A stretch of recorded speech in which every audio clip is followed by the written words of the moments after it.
Bonjour à tous et bienvenue pour cette nouvelle vidéo. Je suis vraiment très content de vous retrouver pour l'unboxing et la review de la Sensei 310.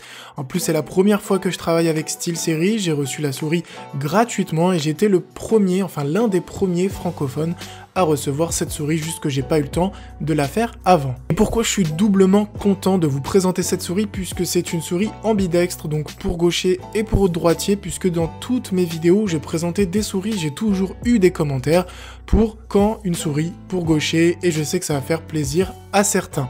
D'ailleurs, je mettrai le lien de la souris dans la description. Donc on passe au packaging. Le packaging est tout petit, très sommaire, très sobre, mais j'aime bien le mélange des couleurs. Quand on va ouvrir la boîte, on va trouver la souris bien sûr et une notice. Il n'y a pas de stickers, de chichi, de trucs comme ça.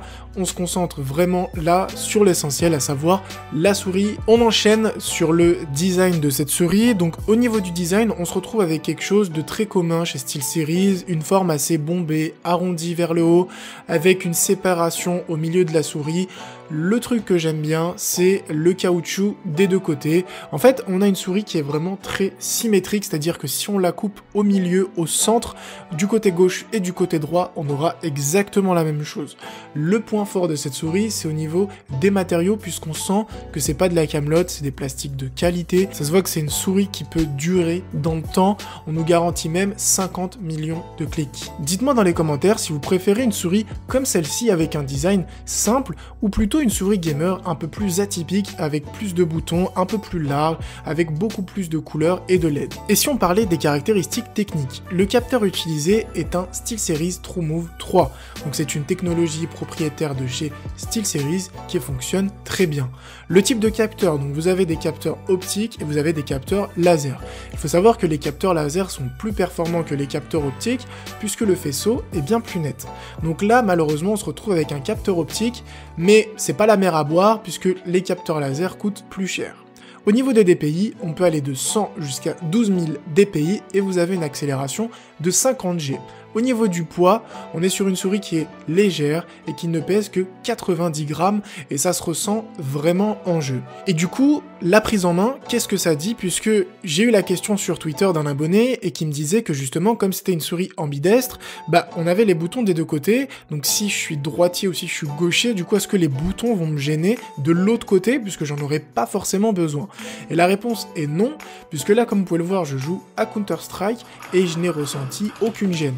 En fait, au début, on va sentir une petite bosse sur ses doigts, mais après, on l'oublie directement et on peut même attribuer des touches. Donc après, voilà, là, ça va être en fonction de votre jeu. Mais pour répondre à sa question, les touches qu'on ne va pas utiliser, en fait, ne vont pas nous gêner dans notre jeu et on ne va pas cliquer dessus sans faire exprès. Moi, personnellement, je préfère les souris un peu plus grosses avec une position qu'on dit palm grip. Donc c'est une position, en fait, on va vraiment poser sa main à plat. C'est ce que j'ai sur ma MX Master ou sur ma Rocket Leader. Voilà, c'est des souris qui sont un peu plus fat, mais c'est des souris aussi qui coûtent beaucoup plus cher. Là, on est sur une souris qui est, entre guillemets, spécialisée pour les FPS. L'objectif, c'est vraiment d'aller vite, d'avoir une souris légère et surtout ultra précise, et ça, on peut pas lui retirer. L'autre point positif, c'est que vous avez un logiciel gratuit qui va vous permettre de monitorer votre souris, sélectionner la couleur, les boutons, etc., etc. Donc le logiciel est vraiment très sympa. Je dis pas ça comme ça, mais c'est vrai qu'il est bien foutu. Il vous permet de régler la souris très facilement, de pouvoir tout sauvegarder, et en plus, il est gratuit. Forcément comme tous les constructeurs, mais c'est pas tous les constructeurs qui ont un bon logiciel comme celui-ci.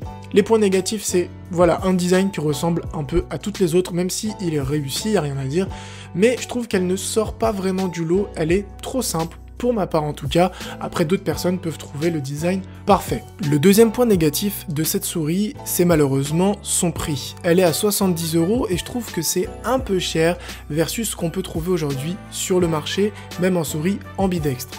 Alors, je pense que le prix s'explique aussi par le fait qu'elle soit toute nouvelle, elle est sortie à quoi 2-3 semaines, donc je pense que forcément avec le temps, le prix va baisser. Sachez que même si vous l'achetez aujourd'hui, c'est pas un mauvais investissement puisque c'est une excellente souris, surtout pour les FPS.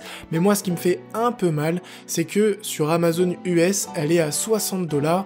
Donc si je fais la conversion en euros, ça nous fait 50 €.